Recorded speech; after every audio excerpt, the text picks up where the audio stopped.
శ్రీమాత్రే నమ. జై గురు దత్తాత్రేయ నమ. ఈ వీడియోలో మనం మిథున రాశి వారికి ఏప్రిల్ 5వ తారీఖు నుంచి 12వ తారీఖు మధ్యలో జరగబోయే వార ఫలాలు పరిశీలించినప్పుడు మిథున రాశి వారికి ఈ వారం అంతా కూడా లాభస్థానంలో శుక్రగ్రహ సంచారం.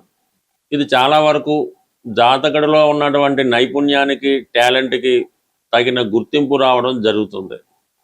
ఎవరైనా ప్రేమ వ్యవహారంలో ఉన్న వాళ్ళకి వారి మనసులో ఉన్నటువంటి కోరిక లేదంటే ప్రేమ సక్సెస్ అయ్యి మీరు ప్రేమిస్తున్న వారి దగ్గర నుంచి ఒక సమాచారాన్ని అందుకోవడం జరుగుతూ ఉంటుంది. ప్రేమికులు లాభపడతారు. ఇక మీరు ఏదైనా ఒక పుణ్య కార్యక్రమంలో పాల్గొనడం జరుగుతుంది. అది వివాహం అవ్వచ్చు, ఏదైనా ఒక యజ్ఞ హోమాది లాంటిది అవ్వచ్చు, ఏదైనా ఒక పుణ్య కార్యక్రమం, దైవ కార్యక్రమంలో పాల్గొనడం జరుగుతూ ఉంటుంది. అలాగే పిల్లల విషయంలో ఒక శుభవార్త మీరు వింటారు. అది పిల్లలకి వివాహం కుదరడం కానీ, వారికి మంచి ర్యాంకులో పరీక్ష పాస్ అవ్వడం కానీ, ఏదైనా ఒక అదృష్టం పిల్లల యొక్క అభివృద్ధి రూపంలో మీకు కనబడుతూ ఉంటుంది.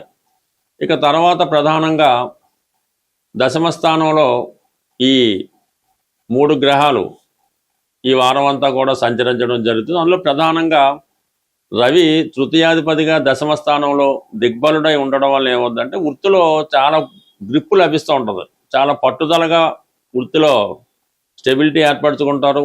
చాలా సమర్థవంతంగా మీ విధి నిర్వహణ జరుగుతూ ఉంటుంది.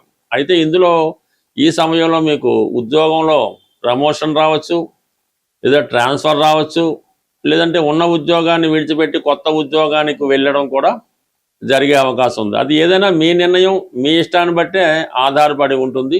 చాలా కాన్ఫిడెన్స్గా మీరు ప్రయత్నం చేస్తారు. అంతే కాన్ఫిడెన్స్తో మీరు చేసే ప్రయత్నం నెరవేరడం జరుగుతుంది.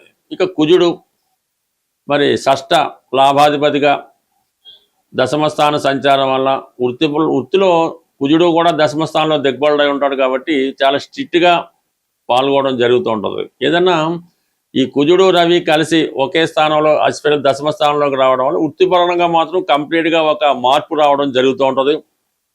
దాన్ని చాలా సమర్థవంతంగా మీరు ఎదుర్కోవడం కూడా జరుగుతుంది. ఇప్పుడు పడినటువంటి కష్టానికి తగిన ప్రతిఫలం మీరు అతి తొందరలో, అంటే ఒక నెల రోజుల లోపులోనే మీరు దాని ప్రతిఫలాన్ని పొందడం జరుగుతుంది. అందువల్ల ఏంటంటే ఇప్పుడు జాబ్ కష్టంగా ఉంది, చాలా వర్క్ ఎక్కువ అవుతుంది అని ఏమాత్రం తొందరపడి ఈ ఉద్యోగంలో ఒక నిర్ణయం తీసుకొని మాండంగా ఇంకో పని చేస్తే మాత్రం చాలా ఇబ్బంది పడతారు. ఎందుకంటే ఇప్పుడు దశమంలో ఉన్నటువంటి రవి ఏప్రిల్ 14 తర్వాత లాభంలోకి వస్తాడు. అప్పుడు కంప్లీట్గా మీకు ప్రమోషన్ హోదా లభిస్తుంది. కుజుడు కూడా ఇంకొక నెల రోజుల్లో లాభస్థానంలోకి వస్తాడు. అందువల్ల ఇప్పుడు పడిన కష్టానికి అతి తొందరలో లాభాన్ని పొందడం జరుగుతుంటుంది. అయితే వృత్తిలో మాత్రం కంప్లీట్గా హెరాస్మెంట్ ఉంటుంది.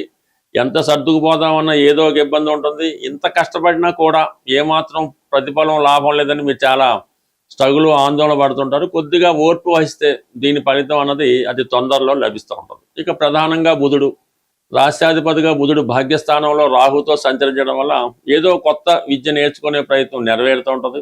ఇది cinema field, TV anchoring, YouTube లాంటి మోడర్న్ వృత్తిలో ఉన్న వాళ్ళకి, మోడలింగ్ చేస్తున్న వాళ్ళకి, అలాగే ఎయిర్లైన్స్, రైల్వేస్ డిపార్ట్మెంట్లో ఉద్యోగం చేస్తున్న వారికి ఇది మంచి అవకాశాన్ని ఇస్తూ ఉంటుంది. ఏదో ఒక కొత్త విషయాన్ని మీరు తెలుసుకుంటారు. మీ ప్రజెంటేషన్ కూడా చాలా గొప్పగా రావడం వల్ల 10 మంది యొక్క గుర్తింపు పొందడం జరుగుతూ ఉంటుంది. ఈ ప్రయత్నంలోనే మీరు ప్రస్తుతం ఉన్నటువంటి ఆదాయం, ఉద్యోగంతో పాటు వేరొక ఆదాయానికి చేసే ప్రయత్నం కూడా చాలా వరకు నెరవేరే అవకాశం ఉంది. బట్ ఏదైనా మీనరాశి వారికి లగ్నం ఉందన్నటువంటి గురువు మంచి ఆలోచనలు ఇస్తూ ఉంటాడు. మంచి వాటి వైపు ప్రయాణించేలా చేయడం జరుగుతూ ఉంటుంది. అయితే కొద్దిగా ఓర్పు, సహనంతో ఎదురు చూడవలసి వస్తుంది. అందువలన ఈ రాశివారు కొద్దిగా ప్రశాంతంగా ఆలోచించి నిదానంగా నిర్ణయాలు తీసుకుంటే మాత్రం చాలా వరకు గొప్ప ఫలితాన్ని పొందడం జరుగుతూ ఉంటుంది. ఏమాత్రం తొందరపడినా అది ఉద్యోగానికి ఇబ్బంది పడుతుంది, రాబోయే ఫ్యూచర్కి కూడా నష్టం కలిగే అవకాశం ఉంది. కాబట్టి జాగ్రత్తగా వ్యవహరించడం మంచిది. ఈ రోజుల్లో ప్రతి ఒక్కరూ కూడా ఏదో ఒక బలహీనతకో, అనారోగ్యానికో ఉండి దానివల్ల ఇబ్బంది పడుతూ ఉంటారు. ప్రధానంగా ఈ వివాహం జరిగిన తర్వాత కొంతమంది అబ్బాయిలు అనుకుందాం, వారి యొక్క జీవితంలో ఏదో గతంలో ఉన్నటువంటి పొరపాట్ల వల్ల, ఆర్థిక సమస్యల వల్ల, ఏ కారణం వల్ల విపరీతమైనటువంటి స్త్రీ వ్యామోహాన్ని పెంచుకోవడం జరుగుతూ ఉంటుంది. అంటే భార్య ఉండగా ఇతర స్త్రీల మీద ఇష్టం పెంచుకోవడం, వారితో సహజీవనం చేయడం, అంటే దానివల్ల ఏమైతే ఈ వచ్చిన సంపాదన ఖర్చు అయిపోవడం, రుణాలు చేయడం, ఈ అప్పుల వల్ల ఇబ్బంది పడటం, ఈ విధంగా అవతల వాళ్ళని వదులుకోలేక, ఈ అప్పులు తీర్చలేక ఆర్థిక పరిస్థితుల్లో ఉన్నవాళ్ళు స్ఫటికమాల అని ఉంటుంది. ఈ స్ఫటికమాల ధరించడం వల్ల ముందుగా ఏంటంటే ఈ స్త్రీ వ్యామోహం నుంచి బయటపడడం జరుగుతూ ఉంటుంది. అలాగే ఖర్చులు కూడా అదుపులోకి రావడం జరుగుతూ ఉంటుంది. అంటే సాధారణంగా అందరికీ తెలిసే ఉంటుంది ఈ స్ఫటికమాల అన్నది ఈ విధంగా ఉంటుంది. దీనికి ఎటువంటి నియమాలు అవి లేకుండా చక్కగా ఈ స్ఫటికమాల ధరించడం వల్ల ఈ మనసులో ఉన్నటువంటి ఈ కోరికలు, అంటే ఈ విపరీతమైన కోరికలు, ఈ సెక్స్ మీద వ్యామోహం, ఈ చాలా వరకు జరిగి భార్య నుంచి అనురాగం కలిగించే అవకాశం ఉంటుంది. దాని తర్వాత ప్రధానంగా ప్రస్తుతం ఇప్పుడు అందరికీ అందుబాటులో ఉన్నది కరుంగిలి మాల. అంటే ఇంకా అది చదువు పూర్తయిన నిరుద్యోగులు అవ్వచ్చు, ఆల్రెడీ కొంతకాలం పాటు వ్యాపారం చేసి నష్టాల్లో ఉండవచ్చు కావచ్చు, ఎక్కువగా రియల్ ఎస్టేట్ రంగంలో ఉన్నవాళ్ళు. హైదరాబాద్ లాంటి పెద్ద పెద్ద సిటీలో ఇంచుమించుగా ప్రతి 10 మందికి ఒక ముగ్గురు రియల్ ఎస్టేట్ రంగంలో ఉంటారు. సో వాళ్ళకి ఈ మధ్యకాలంలో ఉన్నటువంటి ఇబ్బందులు చాలా ఇబ్బంది పెడతా ఉంటాయి. అటువంటి వారు ఎవరైతే ధన సంపాదన లేక ఇబ్బంది పడుతున్నారో వారు కరుంగలి మాల, అంటే ఇప్పుడు అందరూ ధరిస్తున్నారు, దానివల్ల మీకు విపరీత ధైర్యం వస్తుంది, కాన్ఫిడెన్స్ పెరుగుతూ ఉంటుంది.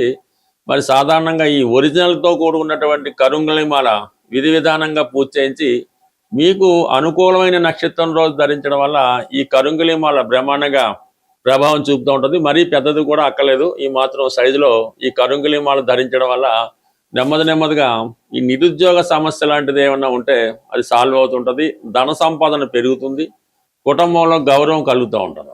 ఇక ప్రధానంగా మూడోది ఏంటంటే అనారోగ్య సమస్యలు.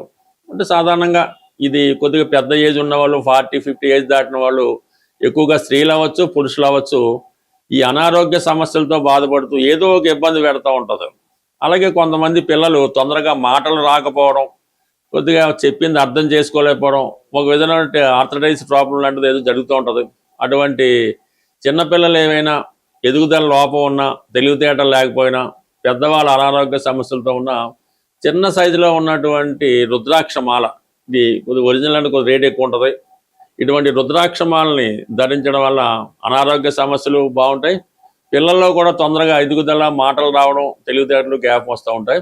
ఇవి సాధారణంగా మీరు ఏదైనా ఒరిజినల్గా ఉన్నటువంటి షాప్లో తీసుకొని విధి విధానంగా దానికి అభిషేకం అది చేయించుకొని మీకు అనుకూలమైన తారాబలం చూసుకోవాలి. ఇంపార్టెంట్, మనం ఏదన్నా ఒక తారాబలం రోజు ధరిస్తేనే దాని ప్రభావం ఉంటుంది. అది సాధారణంగా కొన్ని విషయాలకి సాధన తార, క్షేమతార, సంపత్తార, ఇటువంటి తారాబలం చూసుకొని ఆ తారాబలం ఉన్న రోజు మీరు ధరించడం వల్ల చాలా వరకు అది పనిచేస్తూ ఉంటుంది. అయితే కొన్ని నియమాలు కూడా 100% పాటించవలసి ఉంటుంది. కరుంగిలి మాలకి పాటించాలి, ఈ స్ఫటికమాలకి పాటించాలి, అలాగే రుద్రాక్షమాలకు కూడా. అంటే ఏదో ఒక శక్తి ఆ రుద్రాక్షమాలను, కరుంగిలి మాలను, ఏదో ఒక మాలని ఆవహించి ఉంటుంది.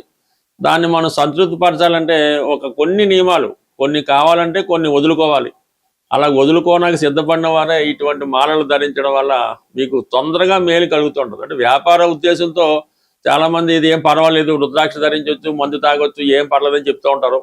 అందువల్ల అటువంటివి ఏమి నమ్మకుండా మీరు ఈ దైవ బలాన్ని పొందాలి.